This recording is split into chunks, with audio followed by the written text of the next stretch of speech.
métropolitain, la France peut s'enorgueillir de posséder une des plus grandes façades maritimes d'Europe. Pourtant, le trafic de nos principaux ports se place loin derrière celui de nos voisins.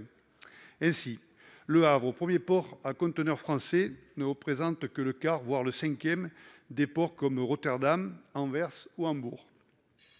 Si l'on considère les données en tonnage de marchandises, les résultats ne sont guère différents.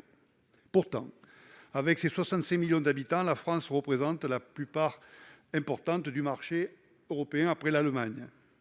Un avantage compétitif ne se bâtit pas en un jour. Cela nécessite des investissements massifs sur le long terme dans les infrastructures et la logistique. Certes, cette différence constatée peut être aussi en partie liée à sa géographie. Toutefois, un tel déséquilibre interroge. Ma question est donc la suivante. Quelle est la stratégie du gouvernement pour le développement économique de nos littoraux et en particulier de nos ports, alors que nous sommes à un tournant de la mondialisation, à la fois du fait des évolutions socio-économiques, de la montée des préoccupations environnementales, de la crise sanitaire et du Brexit? Vers quel secteur devons-nous concentrer nos efforts? Il peut s'agir aussi du commerce de marchandises, que les activités industrielles des zones portuaires ou de la politique de pêche ou encore du transport de passagers et du développement touristique. Mon interrogation découle du sentiment général que notre pays ne tire pas suffisamment parti de tout le potentiel que représente pour lui sa façade maritime exceptionnelle. Vous l'aurez compris, ma question ne se limite pas strictement à celle tout à fait légitime des liaisons transmanche. L'objectif est d'essayer de réfléchir également à plus long terme à la façon dont la mer peut s'inscrire dans notre trajectoire du redressement économique. Madame la ministre. Je vous remercie. Monsieur le Président, Monsieur le Sénateur André Guiol,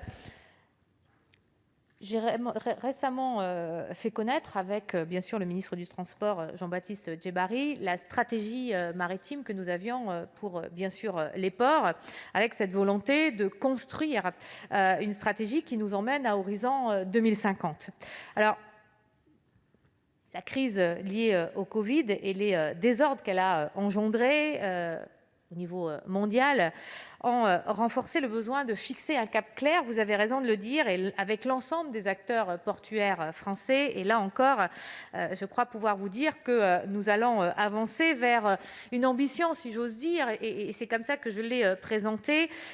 France, premier port d'Europe en 2030. Nous sommes capables de pouvoir le faire si nous y mettons les investissements et surtout si nous savons créer une dynamique à la fois par façade, mais plus globalement, et entre les grands ports, bien entendu, mais aussi les ports, l'ensemble des ports décentralisés. Et je crois que c'est important que nous puissions en parler plus largement. C'était un peu l'idée de cette stratégie, c'est cette volonté de dire qu'il faut qu'on arrive à faire une dynamique forte pour être au rendez-vous d'objectifs qui, par exemple, pourrait être, nous avons décidé qu'en 2050, la part de marché peut être portée à 80% entre le fret, bien sûr, containerisé à destination ou en provenance de la France.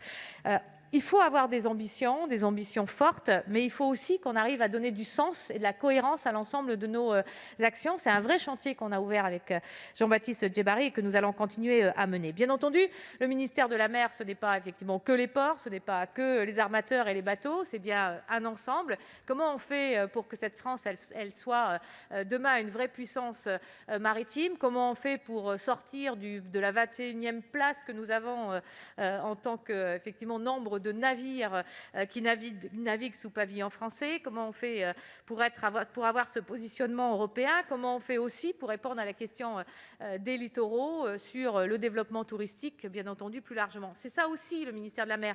C'est le ministère de la planification. C'est le ministère des usages et des usagers. C'est aussi le ministère qui vient aider l'ensemble de la dynamique économique pour que ce pays devienne une vraie puissance. Monsieur Guiol. Oui, simplement dire que dans le contexte, les cartes sont redistribuées, la France a des atouts. C'est peut-être l'opportunité de réfléchir à une vraie stratégie que vous avez esquissée, Madame la Ministre. Madame Céline Brulin, pour le groupe CRCE.